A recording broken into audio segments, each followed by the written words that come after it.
is American Express value proposition more in terms of payment, or is it more important in terms of service and rewards? Well, I'm going to give you an answer that will be very helpful to you, because you're somewhat confused about what the exact future of Wells Fargo will be. American Express, right. And I want to tell you, I'm confused too. I think that if you think you understand exactly what's going to happen to payment systems 10 years out, you're probably under some state of delusion. It's very hard to know. So if you're confused, all I can say is welcome to the club.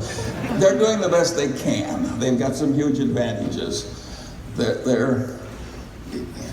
It's a reasonable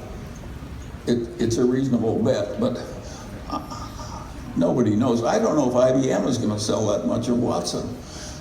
I always say I'm agnostic on the subject, and you're talking about the payment system 10 years out, and I'm agnostic on that too. I think if you keep trying, do the right thing, and you play the game hard, your chances are better. But I don't think those things are knowable. Think of how fast they change.